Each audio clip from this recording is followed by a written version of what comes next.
Alors, je vais commencer. Bien, alors bonjour tout le monde. Et on est là pour parler d'une question. Qui a incendié le temple de Jérusalem en l'an 70? Si je pose la question, vous allez me répondre Titus ou les Romains. On va essayer de voir qui a donné l'ordre ou pas donné l'ordre de... Ah, merci de m'avoir débloqué. J'ai débloqué tout le monde sauf moi. OK, bien.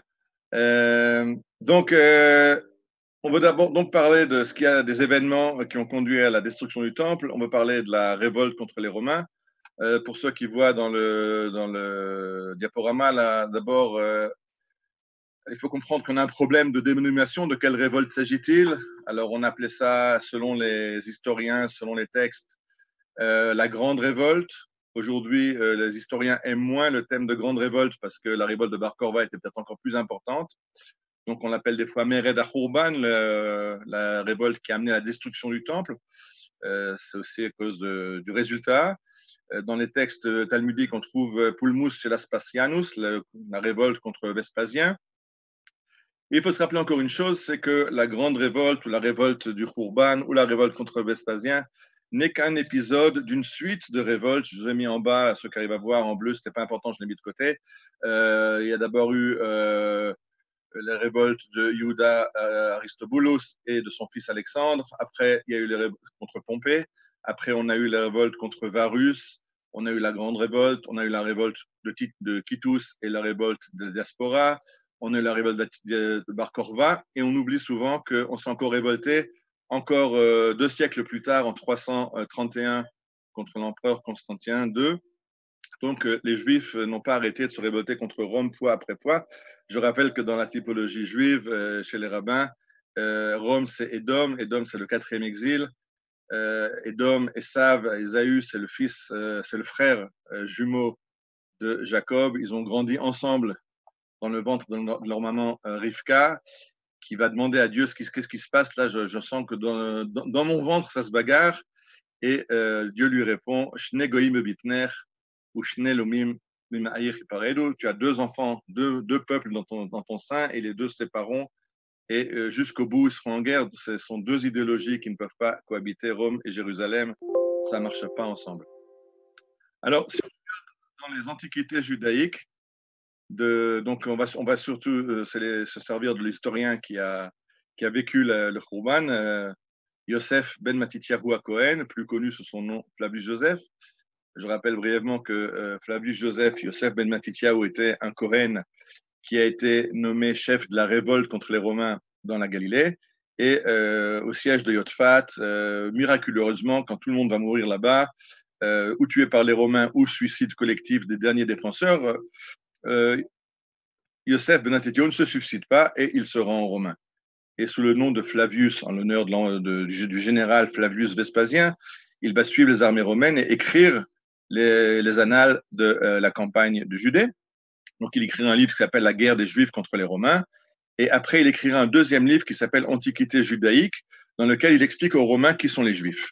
Et là-bas, dans ces antiquités judaïques, Kadmoniut Ayudim en hébreu, il y a un texte très intéressant parce que je pense que si je vous demande, beaucoup d'entre vous connaissent l'histoire de Choni Amehagel, ce rabbin qui travaillait à étanchéfier les toits des maisons avec la Ma'agela. Et puis un jour, il y avait une sécheresse, il n'y a pas de pluie.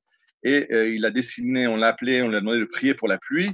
Et il a tracé un cercle sur la terre, il s'est mis au centre, et il a dit à Dieu, je ne sors pas du cercle tant que tu n'envoies pas la pluie à ton peuple. Et la pluie est tombée. Alors, c'est une histoire qu'on raconte chaque année au début des pluies. C'est une histoire que tous les enfants connaissent en Israël et dans tous les livres de contes et légendes d'Israël. C'est une très belle histoire. On oublie une chose, c'est que quand les Chachamim, quand les rabbins l'ont écrit, ils ne l'ont pas écrit comme un conte d'enfant. C'est écrit dans le Talmud pour nous enseigner la personnalité de ce monsieur Choni Amagel et comment est-ce qu'on fait descendre la pluie. Et alors tout le monde connaît cette histoire formidable de ce rabbin qui refuse de sortir de son cercle et Dieu, qui n'a pas d'autre choix, fait tomber la pluie. On connaît moins la suite de l'histoire. La suite de l'histoire, le chef du Sanhedrin, donc le rabbin en chef de l'époque, le grand rabbin de l'époque, qui s'appelle Shimon ben Shattach, lui envoie, si vous voyez dans le texte à droite, en bas, en orange, Shalach lo Shimon ben Shatar, il malech choniata gozrani alecha nidui. Si tu n'étais pas toi, si tu n'étais pas Choni, je t'aurais mis je t'aurais excommunié. Parce que ce n'est pas une façon de faire ça. On ne force pas la main à Dieu. On peut prier Dieu, on peut lui demander, on peut implorer, on peut supprimer. Mais c'est quoi menacer Dieu? Je fais un cercle, j'en sors pas, on menace Dieu, c'est quoi cette façon de se conduire? Et Shimon ben Shattach était contre cette méthode de Choni Hamagel. Il a dit, mais j'ai un problème, c'est que Dieu t'écoute, donc j'ai du mal à aller contre toi. Et ce qui est très intéressant, c'est maintenant, si vous passez au texte de gauche en français, qui est dans les Antiquités de Flavius Joseph, on voit la chose suivante. Dans la deuxième paragraphe, un certain Onias, homme juste et pieux, qui jadis, au moment d'une chasseresse, avait prié Dieu d'y mettre fin, et dont les prières exaucées avaient amené la pluie, s'était caché en voyant que la rébellion continuait toujours aussi violente. Amené au camp des Juifs, on l'invita de la même façon qu'il avait autrefois par ses prières fait cesser la chasseresse, à prononcer des imprécations contre Aristobule et ses partisans. De quoi s'agit-il? Tout le monde sait qu'est-ce qui a détruit Jérusalem? La haine gratuite. En plus de se battre contre les Romains, on se battait contre nous. On oublie une chose, c'est que cette haine gratuite, ces guerres civiles entre Juifs, elles n'ont pas commencé quand Titus arrive. Elles ont commencé un siècle avant. Et déjà, à l'époque de Choni Hammeagel, il y a eu en fait une guerre entre deux rois juifs, enfin deux prétendants juifs. Après le décès de la reine Salomé Alexandra, Shlomtzion Amalka, ses deux fils briguent la couronne, Yochanan Hyrcanos, Jean Hircan et Judas Aristobulus, Judas Aristobule. Ils se font la guerre. Et alors, nous dit Flavius Joseph, ce qui n'est pas dit dans le Talmud, que les partisans de Yochanan Hyrcanos ont trouvé la solution. Puisqu'on a un rabbin qui sait forcer la main à Dieu et l'obliger à faire ce qu'il veut, ben on va amener ce rabbin, on va lui dire, ben, tu forces Dieu à nous donner la victoire. Donc ils ont traîné le Onias de Choni en hébreu, et ils lui ont dit, ben voilà, tu refais ton coup de passe-passe là, et tu pries pour que nous on gagne la guerre contre Judas Aristobulus.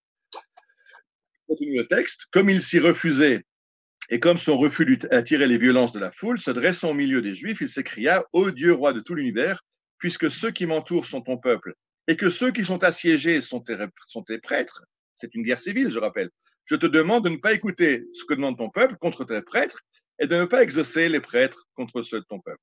Quand tu lui priais de la sorte, les plus méchants des Juifs qui étaient autour de lui le lapidèrent. Et ça, c'est la mort de Choni Hammeagel d'après Flavius Joseph. Donc, une histoire assez triste. C'est vrai que cette façon de demander à Dieu en lui forçant la main, elle est très dangereuse. On s'arrête où? On peut demander où? On s'arrête où? Et Jean Hircan a demandé de prier pour la victoire contre son frère. Et Choni Hammeagel, qui a refusé, a été lapidé. Donc, quand on va parler du fait que la sinat chinam, la haine gratuite, c'est ça qui a détruit le temple, on peut voir que ça n'a pas commencé juste pendant le siège romain, mais déjà un siècle avant, les Juifs sont en guerre fratricide entre différentes factions. Ça, on va laisser. Et on va passer à la carte suivante. Ah, je ne l'ai pas encore passée sur Internet. J'espère qu'elle va passer. Voilà, elle arrive. Donc voilà, à gauche, on voit la carte de l'État de Judée sous Hérode. C'est un grand État. Et à la mort d'Hérode, les Romains le divisent en plusieurs parties.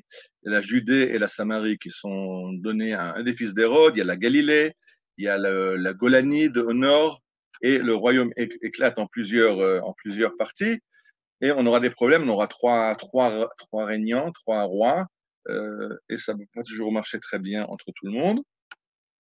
Et dans cet état de fait, il y avait en plus des villes qui étaient occupées majoritairement par des Grecs, par des païens, la ville de Césarée, la ville de Samarie, et la cohabitation pacifique entre les Juifs et les païens ne va pas toujours sans heurts.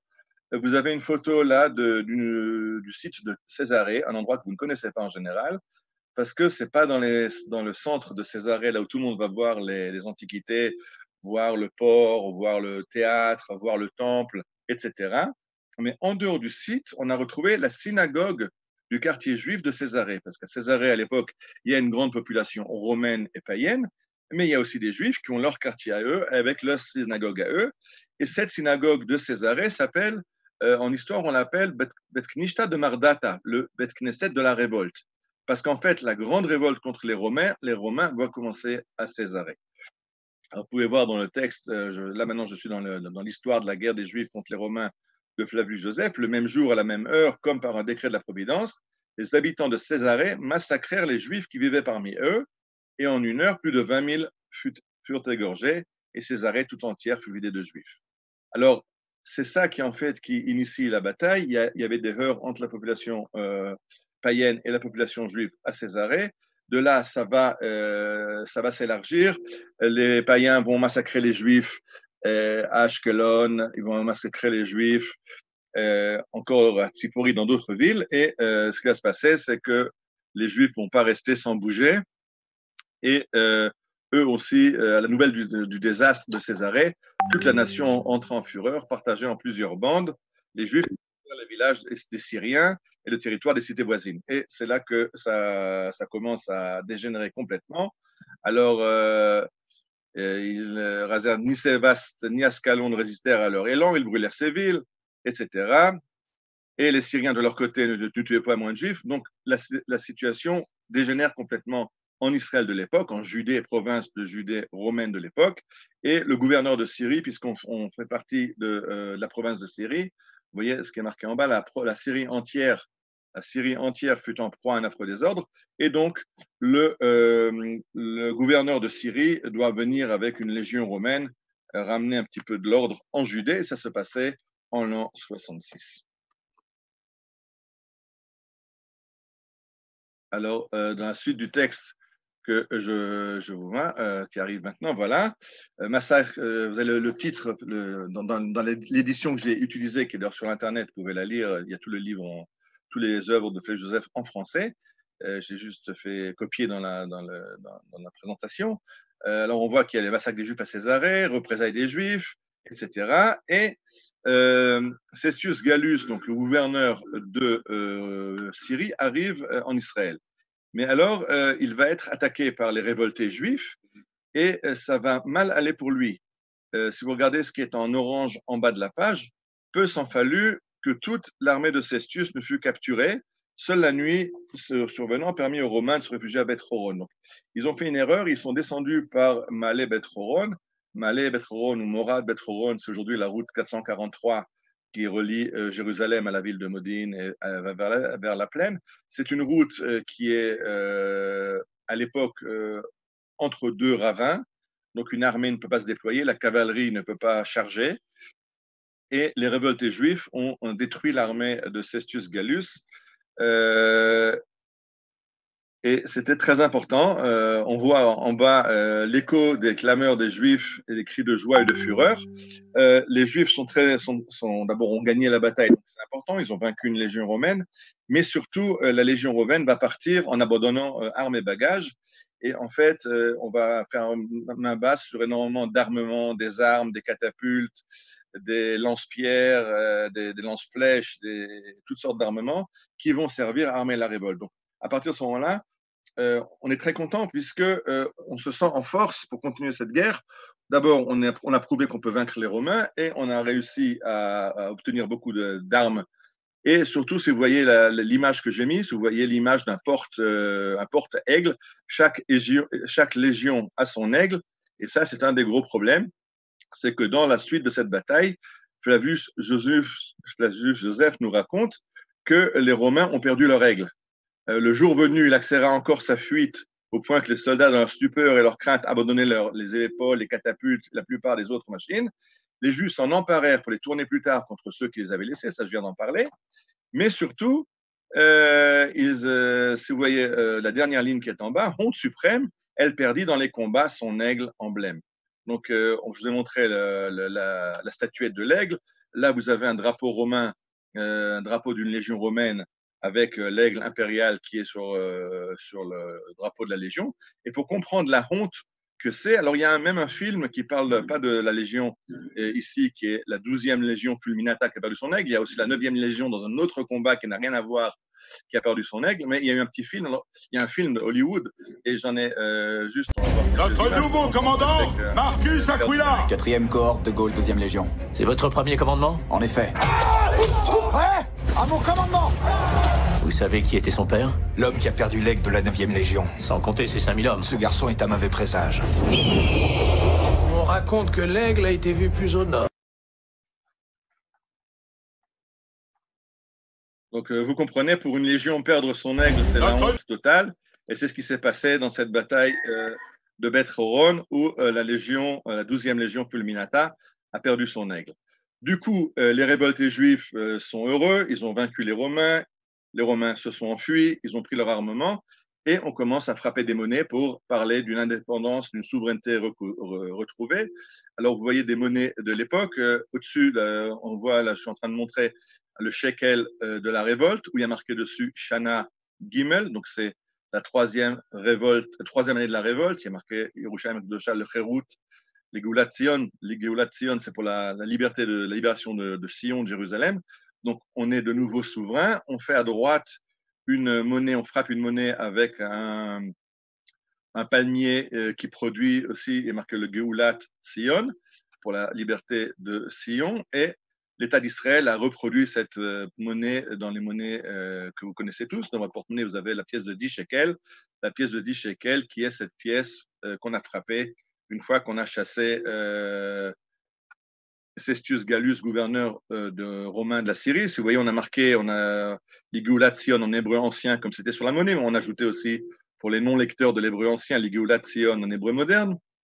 Et voilà, on se pose comme continuateur de ces gens qui se sont révoltés contre Rome, et notre monnaie porte ces emblèmes de l'époque. Les Romains vont pas en rester là, ils vont amener maintenant, ils vont s'organiser et revenir en force. Alors vous avez une carte des légions romaines avant la crise. Vous voyez que les légions romaines sont surtout, un grand nombre de légions sont basées face à la Germanie, face aux barbares germaniques. Il y a aussi des légions au nord de la Grèce aussi. Il y a les Roumains sont en rébellion contre les Romains, pardon. Et la Syrie est assez délaissée. Il y a une légion en Syrie et une à Jérusalem. Mais maintenant, Vespasien va venir avec 4 légions ramener l'ordre en Judée, parce que il ne faut pas que la civilisation dégénère à ce point-là. Et donc, l'empereur Néron envoie son général Vespasien mater la révolte des Juifs. Alors, il faut comprendre que c'est pas pour rien que les Romains ont vaincu le monde à l'époque. Le soldat romain, c'est une machine de guerre. Il est protégé par une armure. Il le protège entièrement. Il a un bouclier qui protège encore en plus devant son armure. Il a la gladiola, son épée au côté. Il a la puga, le couteau de l'autre côté, vous ne le voyez pas. Il a un casque qui lui protège même la nuque. On ne peut même pas l'attaquer par derrière. Et il a un pilum qui est un javelot qu'on lance vers l'ennemi. Il se plante dans le bouclier de l'ennemi. Du coup, le bouclier devient inutilisable et l'ennemi ne peut plus se défendre. Quelqu'un pose une question à Tzimchet Mitzvah. Je pourrais répondre à la fin dans les questions-réponses après le cours, ou vous demanderez au rabbin. Là, j'essaie de faire plutôt un cours historique en laissant les rabbinim faire les cours plus rabbiniques. C'est pas que je ne cite pas des sources rabbiniques, mais je ne veux pas maintenant faire de cours de halakha. Si vous voulez, on pourra poser la question à la fin de la conférence. Bon. Les Romains ont bien sûr toutes leurs machines, leurs catapultes, leurs lance-pierres, leurs lance-flèches, les balistes. Et ça, on en a parlé tout à l'heure, on en a capturé chez Cestius Gallus, mais surtout la Légion qui est super organisée, qui a une discipline de fer. C'est quelque chose, c'est un corps d'armée qui a vaincu le monde entier. Et ce n'est pas une qu'on va voir en Israël maintenant, on va en avoir 4. Alors non seulement la Légion a une discipline de fer, mais elle sait manœuvrer. Là, on voit la tactique de la tortue, où les légionnaires sont en défense. Alors ils sont protégés sur l'avant par leur bouclier. Sur les rangs de derrière mettent les boucliers sur les têtes. Donc c'est très dur d'attaquer la Légion, ni par l'avant, ni par au-dessus. Donc tirer des flèches, tirer des projectiles, ça n'aura pas de grande efficacité. Quand la Légion va se mettre en mouvement pour attaquer, elle va reprendre ce mouvement. Au début de l'attaque, vous voyez les premiers légionnaires qui font un mur de boucliers qui protège entièrement, et derrière les archers qui vont engager à longue distance jusqu'à qu'ils arrivent aux prises avec l'ennemi. Alors, juste de nouveau pour comprendre ce qui peut se passer, j'ai mis un extrait de film où on voit la bravoure de Barba, armée romaine.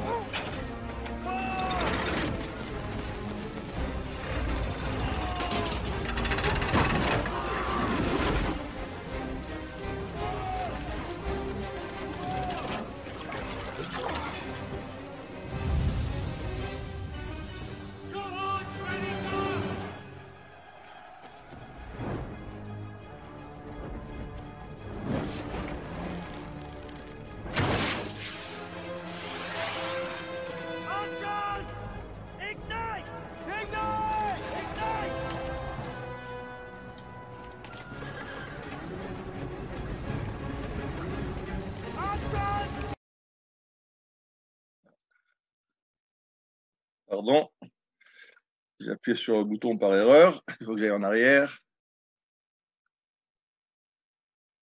On était au milieu de l'ADC.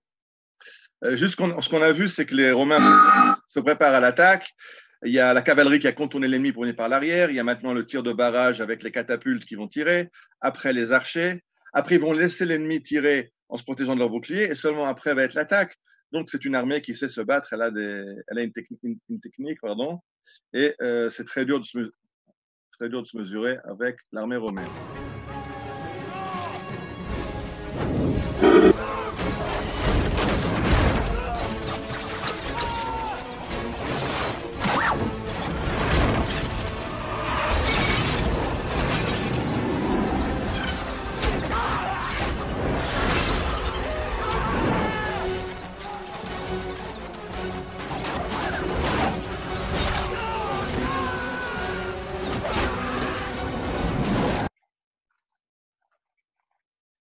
Bon, j'arrête le film, je vois qu'il passe mal, vous pourrez le regarder sur le Gladiateur. C'était pour montrer un petit peu l'organisation de l'armée romaine. Et Flavie Joseph va le dire tout le temps, c'est que les combattants juifs ont une bravoure extrême, ils sont téméraires, ils reculent devant rien, ils n'ont aucune peur face aux Romains. Mais les Romains ont cette organisation qui leur a assumé la suprématie mondiale. Et avec toute la fougue, c'est difficile de se battre contre une armée si organisée, si entraînée. Alors Vespasien qui arrive ne va pas refaire l'erreur de Cestius Gallus. Quand il monte à Jérusalem, il monte par trois axes. Vous pouvez voir qu'il y a une armée qui arrive par Gophna, donc par le nord, c'est la route 60 par Bethel aujourd'hui, Ramallah d'aujourd'hui. Une partie de l'armée arrive, une légion arrive par Beth Horon, là où était arrivé Cestius Gallus, et une armée monte par Jéricho en venant par l'est. Donc il ne prend pas le risque d'engager toute son armée dans Malé Beth Horon, qui est la montée classique de Jérusalem, mais déjà Cestius Gallus a été décimé par les Juifs dans ce passage, et peut-être qu'il se rappelle même qu'à l'époque des Hashmonaïm, à l'époque de Hanouka, c'est là que Yehuda à Maccabi avait eu sa grande victoire sur l'armée grecque à l'époque. Donc Malé Beth Horon a toujours été le paradis des embuscades et le cauchemar de toute armée organisée. Et Vespasien ne fait pas cette erreur. Il vient par trois axes. Et donc, il n'y a pas de risque que ces légions soient entièrement détruites avant qu'il arrive. Il arrive à Jérusalem, et alors il se trouve face à une situation très spéciale. À Jérusalem, ce n'est pas une muraille qui entoure la ville, mais c'est trois murailles. Vous voyez qu'il y a la muraille bleue, qu'on appelle la première muraille, il y a la muraille orange, qu'on appelle la seconde muraille, il y a la muraille orange, la troisième muraille, et la rouge, c'est la deuxième muraille. Donc, il y a trois murailles et encore le temple lui-même à droite qui est entouré d'une muraille. Donc, il y a énormément de murailles à prendre l'une après l'autre. C'est pour ça que les Romains vont avoir quelques problèmes avec Jérusalem. Ils vont falloir qu'ils s'emparent de muraille après muraille. Juste pour ceux qui connaissent Jérusalem, aujourd'hui, l'endroit du raccord de la muraille de la troisième et de la première, c'est, pardon, plus de la première et de la deuxième, c'est plus ou moins la porte de Jaffa. Et donc, la troisième muraille était bien plus grande que la muraille qu'on connaît aujourd'hui. La muraille qu'on connaît aujourd'hui à Jérusalem, de la vieille ville, c'est une muraille turque à l'époque où la ville est petite. À l'époque turque, la ville compte entre 10 000 et 20 000 habitants dans son maximum. À l'époque du Beth Amikdash, à l'époque du Second Temple, on avait à Jérusalem 100 000 habitants. Donc la muraille était beaucoup plus large, la ville était beaucoup plus grande. Et on a retrouvé des morceaux de cette troisième muraille. Il y a une petite photo en haut à droite. Ceux qui connaissent, à côté du ministère de la Justice, rue Salahadin, à côté de la police au Migrash Haroussim, on a retrouvé des morceaux de cette troisième muraille. Donc la muraille allait jusqu'au Migrash Haroussim, jusqu'à Salahadin, et la ville était beaucoup plus grande que ce qu'elle est à l'extérieur. Donc, la ville où Vespasien arrive, elle est déjà assez impressionnante, d'abord par sa taille. C'est une des plus grandes villes du monde, je rappelle, de l'époque.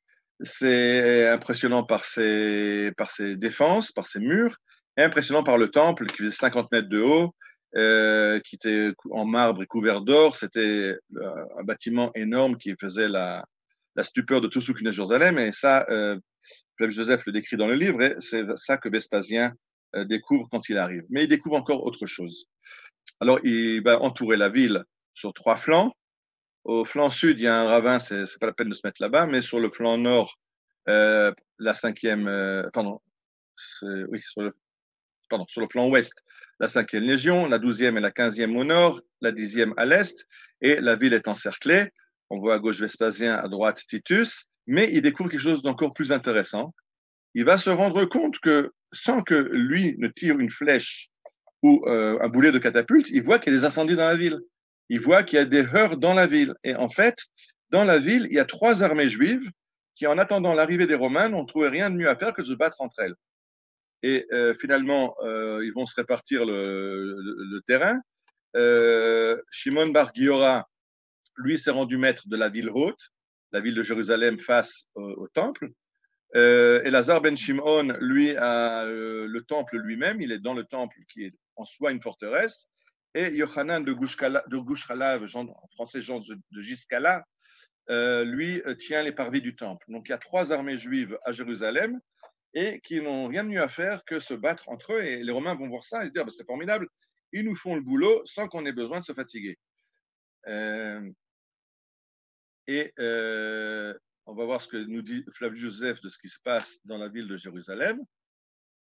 Voilà, il nous raconte que tandis que les ennemis de la cité se divisaient ainsi en 3 parties, celui d'Élazar, ce que je viens de vous expliquer, et il raconte en bas, nouveau en orange, chaque fois qu'il les chassait d'un quartier de la ville, il brûlait les maisons remplies de blé et d'approvisionnement divers. On lui dit que les chefs détruisaient à dessein, dans l'intérêt des Romains, les ressources que la cité avait préparées en vue d'un siège et couper les nerfs de leur propre force. Ce fut donc la famine qui perdit les Juifs. Ils n'auraient pu en être ainsi s'ils avaient préparé eux-mêmes ce malheur.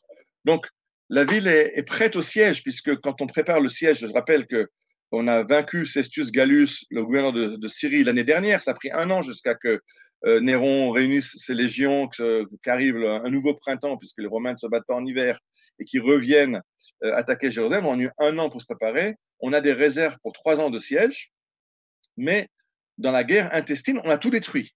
Et on le connaît de la Gemara, le texte du Talmud de Gittin nous raconte qu'il y avait 3 personnages très riches, Nagdilbon, Ben Gurion, Ben Tzitzit à Kesset et Kalba Savoie, qui avaient donné à la ville des réserves de blé, des réserves d'huile, des réserves de bois, et que les révoltés ont tout fait brûler, ont tout détruit.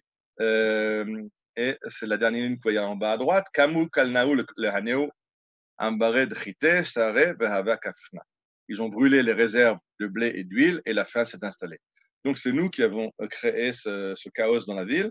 C'est nous qui avons, par notre bêtise, par nos guerres intestines, qui ont brûlé les réserves, qui ont fait que l'état de siège, très vite, la famine se déclare. Et la photo que vous voyez en dessous, c'est une photo de Ir David, la cité de David. À la cité de David, on a retrouvé les ruines du premier temple, la destruction du premier temple de Jérusalem, donc par les Babyloniens 5 siècles plus tôt. Mais c'est intéressant parce que le texte de Yirmiyahu dans les Jérémie, dans les Lamentations, qui nous raconte le siège et qui nous raconte la fin, Tovim ayu chalalei cherev mechalei ra'av, ont eu plus de chance ceux qui sont morts par le glaive que ceux qui sont morts par la faim, tellement étaient les souffrances de la faim. À Ir David, on a retrouvé un WC. Ce que vous voyez, la pierre trouée, c'est une pierre de WC de Jérusalem. Et les archéologues qui n'ont peur de rien ont analysé des restes d'excréments d'il y a 2500 ans. Et dans les recherches ADN, on trouvait ce que les gens mangeaient. Effectivement, ils mangeaient des détritus, ils mangeaient des rats pourris, des rats morts. Donc la famine est terrible. Et cette famine, c'est nous qui l'avons déclenchée. Un petit peu aidé par Titus, je vais après expliquer pourquoi. Il faut comprendre que malgré la famine et malgré la présence du Romain, vous voyez les titres de Flavius Joseph, revers romain, exploits individuels, la famine s'aggrave. La famine est dure dans la ville, mais il y a des exploits énormes. Et là, j'ai un texte, je ne vais pas le lire maintenant, où Flavius Joseph nous raconte une ruse de Jean de Giscala, Yochanan Negush Chalav, qui a fait piéger les portiques qui amènent à l'esplanade du temple. Il les a fait remplir de goudron, d'étoupe, de matière inflammable. Il a fait semblant de faire une retraite. Les Romains ont suivi. Quand il y a beaucoup de Romains dans les portiques, il a tout allumé et des dizaines de Romains ont été brûlés vifs. Ça n'a pas fait du bien à Rome ni à Titus Et la guerre était très dure pour les Romains. Les Romains ont leur machine de guerre, on a expliqué, ils ont les méthodes, ils ont la technologie. Ils attaquent avec des machines de siège, vous les voyez à droite, des tours d'assaut avec des béliers, avec des rampes d'assaut. Et pendant ce temps-là, les révoltés descendent, creusent des tunnels, des mines en dessous et font écrouler la rampe romaine qui monte les tours d'assaut. Donc, les Romains ne vont pas avoir la partie facile. Mais ce qui va aider les Romains, c'est cette famine qui affaiblit les combattants, qui ont enfin compris qu'il fallait faire leur unité dans Jérusalem, mais la famine les affaiblit énormément. Et non seulement la famine affaiblit les chefs, mais le peuple pousse à le peuple pousse à faire la paix, à se rendre aux Romains, puisque on ne peut pas continuer, on n'a plus rien à manger. Et c'est là que Titus a fait quelque chose, on verra après, mais je peux le dire maintenant. Titus a eu un coup de génie. Il est arrivé à Jérusalem juste avant Pessah. Et à Pessah, à l'époque, il y avait le temple. Et Pessah ne se fait pas à la maison, le Seder, ça ne se fait pas à la maison. Le Seder, ça se fait au temple, chacun doit amener son pastel.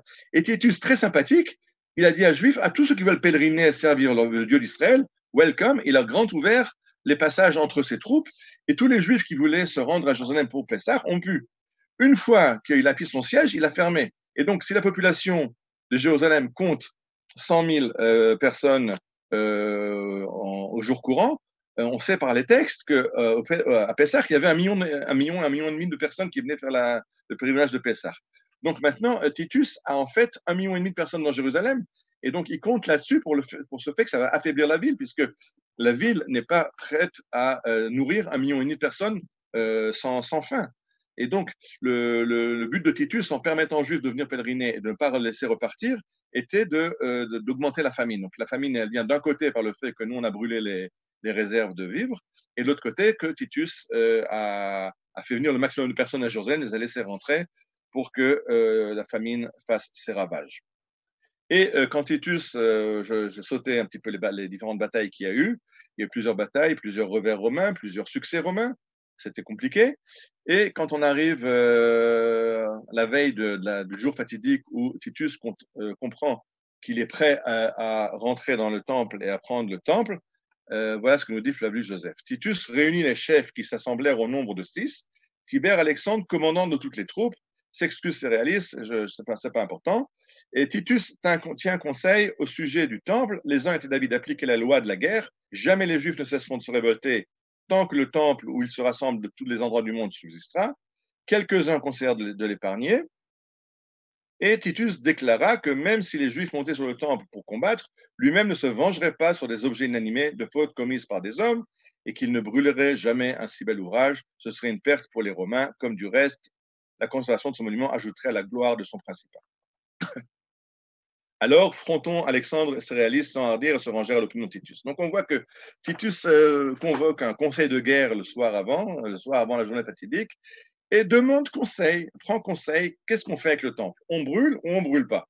Alors, on voit que certains veulent le brûler parce qu'ils comprennent que tant qu'il y aura le temple, les Juifs se révolteront. Certains ne veulent pas le brûler. Titus, lui, a pitié, il se dit c'est trop beau, c'est trop magnifique ce bâtiment. En plus, la grandeur de Rome, si on peut montrer après ce qu'on a pris aux Juifs. Il faut comprendre une chose. Je rappelle que c'est écrit par Flavius Joseph, qui pas par hasard a pris le nom de Flavius, qui est le nom de Titus. Titus, c'est Flavius Titus, c'est la dynastie des Flaviens, et qu'il est un petit peu obligé d'innocenter Titus, parce que s'il tient à la tête, il n'a pas intérêt à raconter que Titus veut détruire le temple. On va y revenir tout à l'heure. En tout cas, d'après Flavius Joseph, Titus voulait épargner le temple. Mais ce qui m'intéresse plus, c'est la première ligne que je vous ai mis en orange. Comment s'appelle le commandant de toutes les troupes? Alors, jusqu'à présent, je vous ai parlé d'un Romain qui s'appelle Titus, qui est général en chef de l'armée romaine. Comment ça se fait qu'on trouve maintenant un Tibère Alexandre, commandant de toutes les troupes? Et Titus, il est quoi, lui? Alors, je vous explique. J'ai dit tout à l'heure que Vespasien a été envoyé par l'empereur Néron mater la révolte en Judée. Donc, Vespasien est le général qui amène les 4 légions romaines à l'attaque. Maintenant, pendant le siège de Jérusalem, Néron se suicide. Et il y aura un autre général qui va être porté à la tête de l'Empire, qui va être nommé Otto, et qui va lui aussi être assassiné.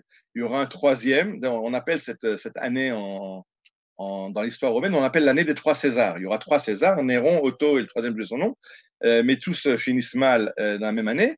Et les soldats de Vespasien décident, Vespasien, qui est un des plus grands chefs de Rome, militaire, c'est à toi de prendre la couronne de César. D'ailleurs, on a aussi les échos dans le Talmud avec Rabbi Yochanan ben Zakkai, mais je ne vais pas rentrer dans cette histoire maintenant.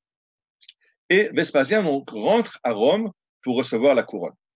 Donc, il est nommé César. Pour diriger les opérations, il laisse son fils Titus qui l'accompagnait. Le problème, c'est que Titus est jeune. Et Vespasien ne pense pas que Titus est apte à diriger le siège de Jérusalem face à des Juifs tellement déterminés, tellement téméraires. Alors, pourquoi il donne le commandement à Titus? Parce que Vespasien a très peur. On est l'année des trois Césars. Il y a déjà trois Césars qui ont été dégommés dans cette année-là, et Vespasien a peur d'une révolte contre lui. Si les troupes qui sont en Judée prennent Jérusalem, ben le général qui va gagner la bataille aura une très grande gloire. Ces soldats vont dire, ben, soit César à la place du César, et il aura une révolte de plus sur les bras. Et donc, pour éviter que le général qui prendra Jérusalem s'oppose à lui et veuille le trône impérial de Rome, Vespasien décide de laisser son fils Titus aux commandes. Mais comme Titus est jeune, il lui donne un collège de conseillers militaires et de gens expérimentés qui vont aider Titus dans la bataille. D'ailleurs, Frère Joseph le raconte, Titus a failli être piégé dans une des sorties de reconnaissance qu'il a fait. Il s'est fait encercler par les révoltés juifs. Il a été à deux doigts d'être tué. Les légionnaires qui étaient à sa gauche, à sa droite, ont été tués. Lui, il a réussi à s'en sortir. Mais Titus était un petit peu jeune, un petit peu inexpérimenté. Et donc, le commandant en chef, le commandant de facto qui dirige l'armée, c'est un gars qui s'appelle Tibère Alexandre, commandant de toutes les troupes. Et c'est de lui que je parlais. Parce que qui est Tibère Alexandre? Comprenez qu'il y a quelqu'un qui s'appelle Tibère Alexandre, c'est quelqu'un qui aime les grands hommes. Tibère, c'était un empereur de Rome. Alexandre, c'était l'empereur de Grèce. Deux grands empereurs, deux figures historiques mémoriales. Mais qui est Tibère Alexandre? Et c'est là que l'histoire est absolument terrible. Tibère Julius Alexandre, là j'ai pris ça dans Wikipédia, vous pouvez le trouver aussi. Tiberius Julius Alexandre, aussi nommé Tibère Alexandre, était un gouverneur romain issu de l'ordre équestre et un général de l'Empire romain. Ça, on l'a compris. Né dans une riche famille juive d'Alexandrie. Il est le neveu de Philon d'Alexandrie. Comprenez qui dirige l'armée de Titus qui va prendre Jérusalem et Jérusalem? Un juif renégat. Son oncle, c'est Philon d'Alexandrie, un des plus grands philosophes juifs de l'histoire. J'aime bien Wikipédia. Probablement très hellénisé, il s'éloigne des pratiques de la religion juive. Probablement, on peut ôter le probablement, il est très hellénisé, il est très éloigné du judaïsme, et c'est lui qui va dire à Titus, on détruit Jérusalem. Et encore quelque chose, vous voyez en bas, en 70, il seconde Titus lors du siège de Jérusalem, et comme je vous explique, il seconde Titus, mais c'est lui qui est le commandant de l'armée. Titus, c'est le général en titre, et Tibère Alexandre, c'est le général en commande. Et c'est lui, un juif d'Alexandrie, qui va détruire le camp. On ne s'étonne pas, hein. On se rappelle que dans les troupes romaines, quand j'ai parlé de 4 légions romaines qui attaquent Jérusalem, il faut se rappeler que les Romains utilisent aussi toujours les troupes de rois vassaux. Donc, le roi d'Arabie, le Nabatéen, d'autres peuples envoient des cohortes qui aident les légions romaines. Et une de ces troupes auxiliaires qui aident les Romains est commandée par Agrippas, qui est le roi du Golan et qui est le petit-fils, l'arrière-petit-fils de Hérode. Donc, lui aussi est juif. Donc, on a un général juif, commandant, gouverneur du Golanide dans le nord, qui joint ses troupes aux troupes de Titus. On a un juif renégat qui dirige. Alors, maintenant, on comprend un petit peu mieux ce que Chazal nous dit dans le Talmud, que Jérusalem est détruite par la haine gratuite. Alors, on pense, malheureusement, quand on étudie ça, on se rappelle tout de suite la suite de la Gemara, qu'il y avait l'histoire de Kamsa et Bar Kamsa, il y a eu un problème dans un festin à Jérusalem où quelqu'un qui a fait un festin a chassé de façon désobligeante quelqu'un qui n'était pas invité au festin et qu'il y avait un problème. Ce que les rabbins nous cachent derrière, c'est la situation catastrophique de guerre entre les juifs, de factions juives qui se font la guerre, de juifs qui sont dans l'armée romaine. C'est ça qui a détruit Jérusalem. Alors, dans la suite de l'histoire, j'ai un petit peu de nouveau coupé le texte de Joseph. Et vous voyez Titus, innocenté par Flavius Joseph, il s'enlaça donc. Je lis toujours ce que je mets en orange. Il s'élança donc et essaya de persuader lui-même aux soldats qu'il fallait éteindre le feu. Il ordonne même à Libéralius, centurion de ses porte-lances, de frapper à coups de bâton ceux qui désobéiraient.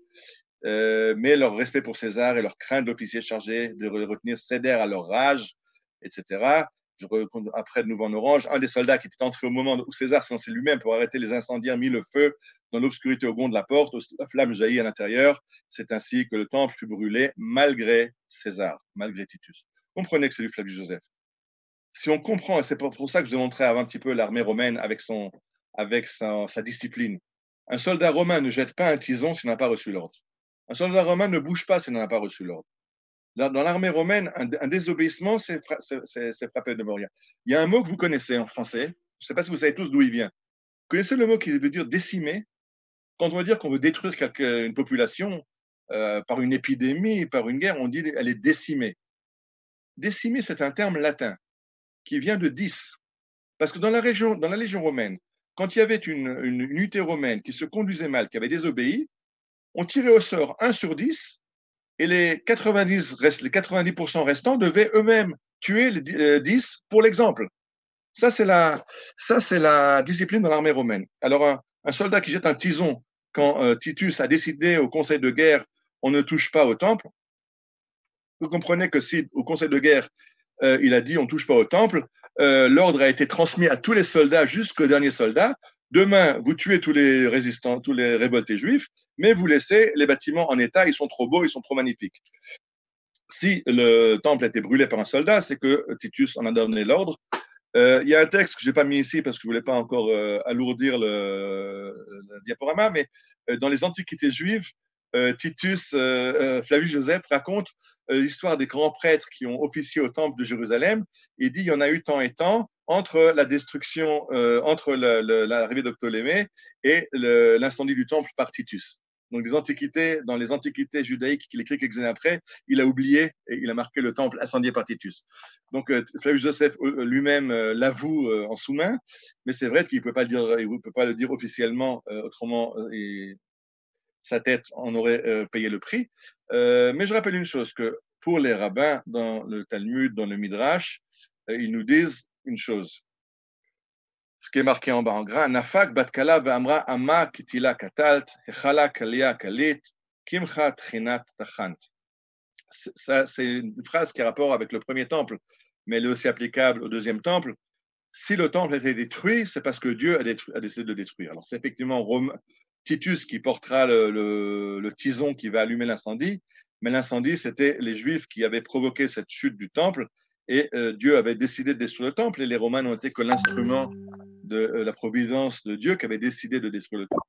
On ne peut pas leur prendre le fait que c'est eux qui l'ont fait. Je rappelle qu'en Égypte, c'est le pharaon qui a asservi les Juifs, il a quand même payé après pour ce qu'il avait fait. Mais il faut comprendre qu'il y a cette responsabilité de ce qui se passait au temple. Ça, c'est un autre cours. Il y a beaucoup de textes du Talmud, du Midrash, qui nous donnent l'ambiance au temple avant la destruction où c'était déjà problématique. Et donc, Echala Kalia Kali, tu as brûlé un temple qui était déjà détruit. Même si physiquement le bâtiment existait, il était déjà détruit par les mauvaises conduites qu'il y avait à l'intérieur de ce temple.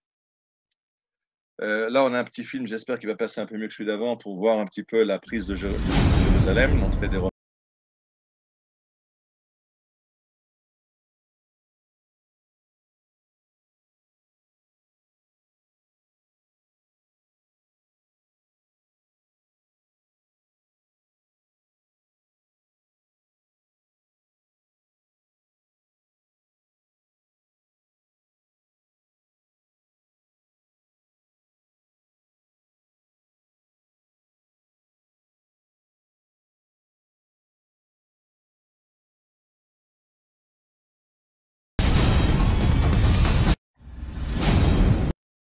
Je m'excuse, le film passe mal. J'ai un petit problème avec l'Internet, donc le film est trop saccadé. D'ailleurs, vous pouvez le trouver sur Internet. C'est des films que j'ai pris d'Internet. Ceux que ça intéresse, vous pouvez me demander, je vous enverrai les liens sur Internet de ces petits films. Mais bon, c'était pour montrer la machine de guerre romaine, comment ça fonctionne. Alors, qu'est-ce qui nous reste aujourd'hui de ce qui s'est passé de ces heures terribles? Vous avez devant vous une photo du mont du Temple aujourd'hui, en haut, et du mont du Temple comme il était à l'époque romaine. Si vous vous promenez en bas dans le mur extérieur, le Kotel Hamaravi, ici, l'endroit que je montre maintenant avec la flèche, on venait prier. On venait prier. Oui, ne m'envoyez pas maintenant des chats, d'envoyer des films. Je ne peux pas les voir. À la fin, vous pouvez me contacter, je laisserai mon téléphone. Donc, on se promène, on va ici au mur, mais ceux qui connaissent, à côté, il y a Davidson. Il y a un parc archéologique de Davidson qui est le long du mur. Donc, une partie du mur est un parc, pardon, pour la prière, une partie du mur est un parc archéologique. Et ce qu'on trouve dans ce parc de Davidson, vous le voyez tout de suite, ça va venir sur l'image. Voilà, on voit ces amoncellements de pierres que vous voyez à droite dans la rue et à gauche, c'est un agrandissement. Donc, en fait, ça, c'est ce que vous voyez à droite de l'image, c'est le kotel, c'est la suite du kotel. Là où on prie, c'est au bout de l'image en haut, c'est le kotel où les gens prient. Pardon. Mais on voit sa destruction des pierres que les Romains ont fait tomber du haut du mur. Le mur où on prie aujourd'hui n'a qu'un tiers de la hauteur du mur qu'il y avait à l'époque. Parce qu'un tiers est sous nos pieds. Je rappelle, ceux qui vont dans les tunnels, on voit les puits. Ceux qui prient chez les hommes, à l'intérieur, on voit le puits qui monte, qui a encore 8 mètres de profondeur sous nos pieds. Et toute la partie supérieure a été détruite par les Romains qui ont jeté les pierres dans la rue qui était juste en bas du mur. Une grande partie de ces pierres ont été récupérées après pour des constructions par les Omeyyades arabes après. Mais donc, on peut voir les traces si on va là-bas au parc Davidson, on peut vraiment être face aux preuves de la destruction, à ce qui nous reste de cette destruction qu'ont fait les Romains, puisque du temple, il ne reste rien. Alors, si on va à la cité de David et qu'on descend dans les tunnels, alors on a une route qui montait au temple, depuis la piscine de Shiloah, piscine de Siloé jusqu'au temple, il y a une route qui monte, et sous cette route, il y avait un égout. Et là, on a maintenant ouvert cette route. Avant, on a déjà ouvert les égouts qui sont en dessous de la route. Certains ont déjà fait ça avec moi. On peut marcher dans ces égouts. Et on a retrouvé là-bas des choses. On a retrouvé là-bas des pierres de baliste, donc des pierres jetées par les Romains. On a retrouvé des lampes à huile. On a retrouvé un glaive romain que vous voyez à droite, encore partiellement conservé. Et la grande question que se posent les archéologues, mais que fait cette lampe à huile? Que font ces armes dans les égouts? On a même trouvé une marmite ancienne entière dans les égouts. Alors, dans les égouts, normalement, c'est pour évacuer l'eau de pluie. Dans les égouts, on peut comprendre que les gens jettent des mégots de cigarettes ou des saletés, des emballages, mais pourquoi jeter dans des égouts une lampe à huile ou des marmites? Alors que les archéologues ont trouvé ça, on dit, mais c'est formidable. On sait de quoi il s'agit. Parce que Flavius Joseph en parle. La multitude, je reviens au texte, la multitude des gens venus du dehors est considérable. À ce moment, c'est une sorte de prison que la destinée enferma tout un peuple. Je vous ai expliqué que Titus a laissé venir les gens en pèlerinage au temple et après a bloqué les sorties. Donc, il y a une multitude de gens dans Jérusalem qui sont pris au piège. Et quand les Romains eurent tué ou fait prisonniers tous ceux des ennemis qui se montrèrent, ils recherchèrent encore ceux qui s'étaient réfugiés dans les souterrains. En fouillant le sol, tuèrent tous les Juifs qu'ils purent rencontrer. Comme il y avait des souterrains, il y avait des systèmes d'égouts qui étaient énormes. C'était 3 mètres, 2 mètres, 3 mètres de haut. Donc, les combattants se sont descendus dans les égouts avec des lampes à huile, avec des armes, avec de quoi manger, en disant les Romains ont pris la ville, ils vont massacrer, ils vont égorger comme font les Romains, ils vont piller, et puis après, ils vont partir vers une prochaine conquête. Et là, on sortira, on continuera la bataille. Manque de bol pour eux, c'est pas ce qui s'est passé. Les Romains sont restés à Jérusalem et la nuit, après une semaine, ils ont commencé à voir des ombres qui sortaient, des gens qui étaient affamés dans les souterrains, qui allaient chercher à manger. Et les Romains ont compris que des Juifs se cachaient dans les souterrains et ils sont rentrés à leur suite pour leur faire la guerre. C'est pour ça qu'on trouve des armes, on a retrouvé des membres mutilés dans les souterrains. Les archéologues étaient très contents quand ils ont fait cette découverte parce qu'en fait, on a découvert quelque chose qu'on connaissait de Flavius Joseph, en amenant la preuve historique que les Juifs ont continué à vivre sous terre après la chute de Jérusalem. Alors, vous voyez ce que dit Flavius Joseph, on trouva là plus de 2000 hommes qui s'étaient tués de leurs propres mains ou entretués ou qui encore en plus grand nombre avaient succombé à la faim. Une affreuse odeur de cadavres frappa ceux qui entraient. Beaucoup se retiraient aussitôt, beaucoup pénétrèrent à l'intérieur poussés par la cupidité. foulant aux pieds les corps amoncelés. On trouva de nombreux objets de prix dans les tranchées. Donc, ce témoignage que les Juifs ont continué à se cacher sous terre, ça nous rappelle peut-être l'histoire des égouts de Varsovie ou des égouts, etc., de continuer la guerre à l'étage d'en dessous. Ça s'est produit aussi à Jérusalem. Flavius Joseph nous le raconte et les archéologues ont retrouvé la preuve. Pardon. La guerre n'est pas encore finie parce que certains ont réussi à s'échapper de Jérusalem et continueront à Masada. Et la grande révolte sera matée encore 3 ans plus tard avec la chute de Masada. Donc il y a encore 3 ans de Juifs qui se révoltent, mais la plupart de la Judée est déjà soumise aux Romains. Les Romains Titus rentre à Rome et avec Vespasien, ils auront tous les deux un triomphe puisque Vespasien avait commencé l'attaque et Titus l'a achevé. On voit le cortège qui arrive à Rome, transportant la menorah du temple, le chandelier du temple, les trompettes du Beth Amikdash, les chefs Yochanan Migush Chalav et Shimon Bar Giora qui sont assis enchaînés sur le siège et qui seront égorgés devant le temple de Jupiter d'après la coutume romaine. Donc c'est la fin de la révolte et le triomphe à Rome. Là, j'ai un film que je dois vraiment voir, j'espère qu'il va passer. De nouveau, c'est Machon Megalim de עיר דוד. תהלוכת הניצחון המפוארת ביותר בתולדות האימפריה יוצאת לדרך. המצעד נפתח במפגן כוח אדיר של הלגיונות הרומיים.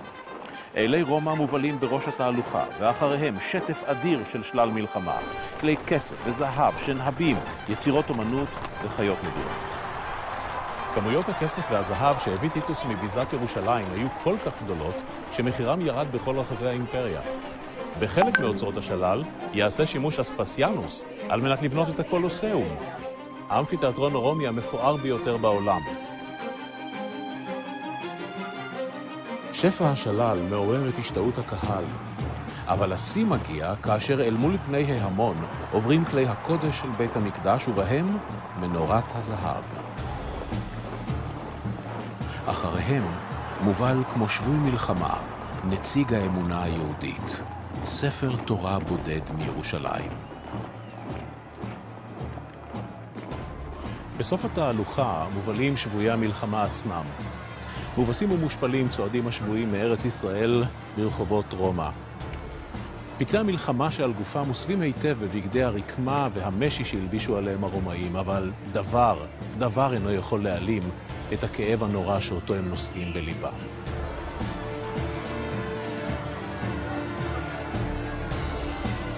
ההמונים מריעים לאספסיאנוס וטיטוס. תהלוכת הניצחון עושה את דרכה לכאן, אל גבעת הקפיטול. כאן, במקדש יופיטר הקפיטוליני, נעצרת התהלוכה ודממה משתלטת על ההמון. שמעון בר גיורא, המפקד היהודי והרוח החיה שמאחורי המרד, נשלף מבין שורות המורדים. כשחבל כרוך סביב צווארו, הוא נגרר באכזריות ברחובות רומא, והמון פרוע מכה בו מכל עבר.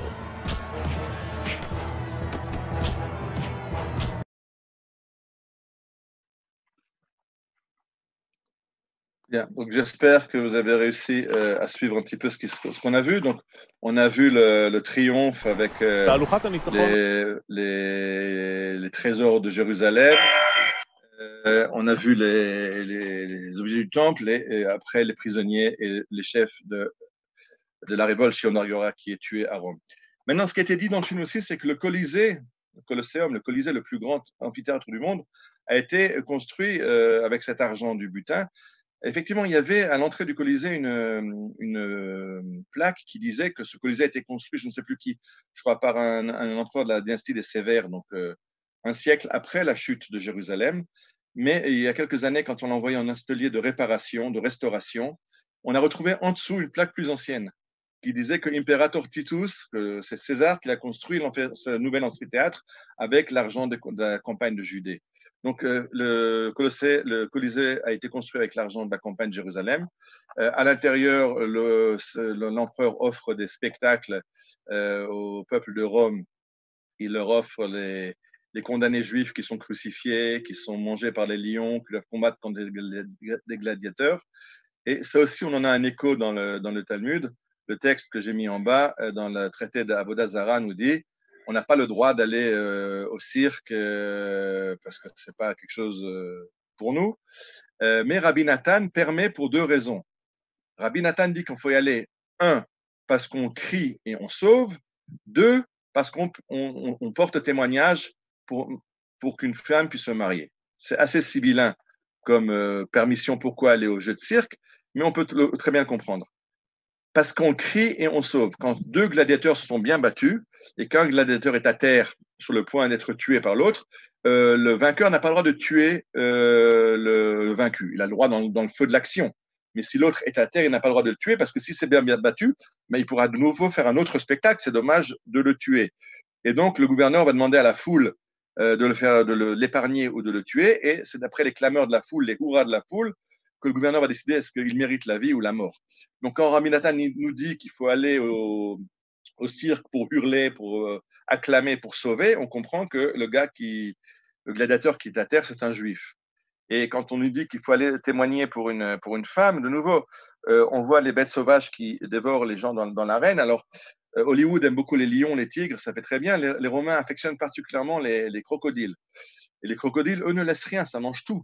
Donc, les gens vont disparaître sans laisser de traces. Et donc, on ne sait pas que le mari est mort, la femme ne peut pas se remarier ne sachant pas ce qu'est devenu de son mari. Rabbi Nathan nous dit, va témoigner, tu pourras dire au tribunal, j'ai vu la femme d'un tel dévorée par les crocodiles. Je rappelle, ça se passe pas seulement à Rome, ça se passe aussi à Césarée, ça se passe à Beth Gouvrine, ça se passe dans tous les amphithéâtres aussi de la région ici. Et donc, c'est le sort qui attend les Juifs pris par les Romains. Et maintenant, vous comprenez pourquoi des Juifs ont préféré se suicider dans le siège de Yotfat, dans le siège de Masada, dans le siège de Jérusalem. On a parlé tout à l'heure de beaucoup, ont péri de leurs mains. Pourquoi les Juifs se suicident? Parce que s'ils ne sont pas massacrés dans la bataille, ce qui les attend, c'est le spectacle à Rome, dans les arènes, comme gladiateurs ou comme offrande aux bêtes sauvages. Et ça explique un petit peu pourquoi les Juifs décidaient de ne pas se rendre aux Romains. Mais Baruch Hashem, 2000 ans ont passé et beaucoup de choses ont changé.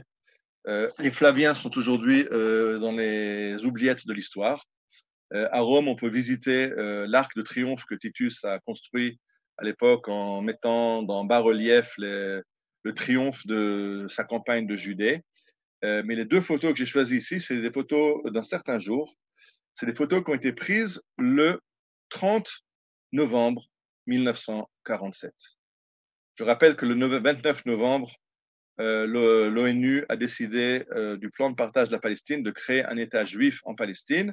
Et la communauté juive, de façon spontanée, vient à Rome, se réunit devant l'Arc de Triomphe pour faire un énorme pied de nez à Titus et lui dire, voilà, il y a 2000 ans, tu nous as détruits, tu as fait un arc de triomphe où tu as dessiné les captifs qui arrivaient de Jérusalem. Mais voilà, toi aujourd'hui, qui se rappelle de toi, qui se rappelle de Rome? Les Italiens aujourd'hui ne parlent plus le latin, ils n'ont plus les mêmes coutumes que les Romains de l'époque. Nous, le peuple juif, nous sommes là, nous sommes vivants. Et le cortège va passer sous l'Arc de Triomphe, alors que les Juifs de Rome faisaient très attention à l'époque de ne pas marcher sous l'Arc de Triomppe. Le grand rabbin de Rome va leur dire de repasser sous l'Arc de Triomphe, mais en sens inverse, pas dans le sens qui va vers le temple de Jupiter, qui était le sens par lequel sont arrivés les prisonniers juifs il y a 2000 ans, mais dans le sens inverse, en sortant de Rome. Alors, on va essayer de nouveau de voir un petit film qui montre ces images. Pardon. Juste encore avant de voir le petit film, on a le 15 mai 1948, les Anglais quittent Israël et font descendre l'Union Jack, le drapeau anglais. Et quand l'État d'Israël est proclamé et qu'on voudra parler d'un symbole, un symbole qu'on verra beaucoup en Israël, c'est le symbole de cette menorah qui revient à Jérusalem. Si le fait que la menorah est arrivée à Rome, c'était le symbole de l'exil, alors tous les citoyens israéliens savent, on a la menorah sur nos cartes d'identité, c'est le symbole de l'État d'Israël. Ceux qui connaissent le monument Megillat HaEsh dans la forêt de Jérusalem, qui raconte l'histoire de l'exil, de la Shoah et du retour, alors on voit là-bas les soldats, on voit Moshe Dayan et les soldats du Palmach, et le Rav Goren avec le chauffard, il est un petit peu devant, qui ramène la menorah à la guerre des 6 jours, un drapeau d'Israël et la menorah. On voit dans l'image d'en dessous à Hanouka en 1949, quand la guerre d'indépendance est finie et qu'on transfère la Knesset de Tel Aviv à Jérusalem, alors l'image qui est dans la caricature dans les journaux, c'est de voir Ben Gurion avec ses ministres, ses députés qui sonnent du chauffard et qui ramènent la menorah à Jérusalem. Donc c'est ce symbole, cette menorah que Titus a emmené, qui revient en Israël. Et j'espère que ce petit film qui est le dernier l'avait bien passé, parce qu'il est impressionnant de voir ce qui s'est passé à Rome ce 30 novembre 1947. ביום שלמחרת כ"ט בנובמבר, הוא היום שבו הכריזה עצרת האומות המאוחדות על הקמתה של מדינה יהודית בארץ ישראל, כינס רבה של רומא, הרב דוד פרטו, את בני הקהילה היהודית אל מול הקשת השנואה. הרב ביקש לציין את האירוע ההיסטורי בפני בני קהילתו שהתאספו ליד הקשת יחד עם נציגי תנועות הנוער ופליטי שואה שהיו בדרכם לישראל. נרגש עד דמעות, הרב הזקן שנשא אלפי נאומים בחייו לא הצליח להוציא מילה מהפה.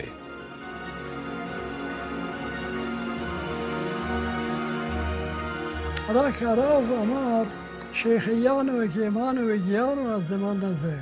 ואז, במקום לדבר, הוא התחיל לצעוד, ואחריו כל בני הקהילה הישר לתוך שער הניצחון. בפעם הראשונה, מזה 2000 שנה, שוב עברו יהודים בשער טיטוס. אנחנו עוברים בחזרה, לא כמו לפני 2000 On va שנה, voir un petit film qui va nous raconter l'histoire. Et après nous-mêmes, on va chercher dans la terre אנחנו כאנשים des choses חופשיים, כאילו תמיד. שאנחנו on va הולכים trouver, je vous בחזרה, promets qu'on va trouver des choses יוצאים super intéressantes. לחופש. כן? הרגשנו באמת כאילו שאנחנו בעלי העולם.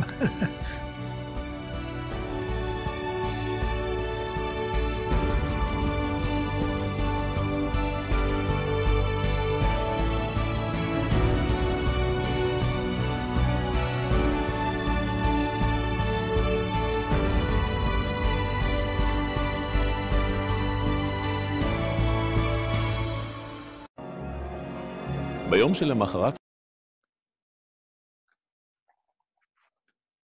Bien, bien. Alors, on a fini cette conférence. J'espère que, bon, c'est quelque chose que nous connaissons tous, la destruction du temple par les Romains, le jeûne de Tisha B'Av. Ce que je voulais amener, c'est un petit peu des faits qui sont des fois un petit peu moins connus, comme par exemple le fait que le commandant de l'armée romaine était un juif renégat, le fait que ces guerres intestines des Juifs, c'est pas juste Kamsa et Bar Kamsa avec le festin de Jérusalem, mais c'est en fait un siècle de guerre fratricide depuis l'époque de Yochanan Hyrcanus et de Yuda Aristobulus. En espérant qu'aujourd'hui, on est quand même un petit peu mieux logé. Je sais qu'aujourd'hui, il y a un petit peu en Israël un climat social un peu problématique les dernières semaines, mais jusqu'à il n'y a pas longtemps quand même, on est mieux loti que dans le passé. On a, même jusqu'en 48, on avait 3 mouvements de résistance qui eux aussi des fois se sont fait la guerre. On s'appelle la saison, où on a eu des conflits entre différentes factions armées qui se battaient, mais depuis 1948, on a Tzahal, Echad, et il y a des dissensions dans la société israélienne et des problèmes. J'espère qu'on va quand même dépasser cette sinat chinam et qu'on est prêt à la suite. Alors, beaucoup me demandent là je vais mettre mon numéro de téléphone. Voilà, je le mets dans le chat pour tout le monde. Ceux qui veulent m'envoyer un WhatsApp parce qu'ils veulent les liens, je mettrai les liens. Je les enverrai. Mais de toute façon, vous cherchez sur Internet, vous avez tous ces petits films. Ce n'est pas moi qui les ai filmés, je vous promets. Tout ça se trouve sur Internet.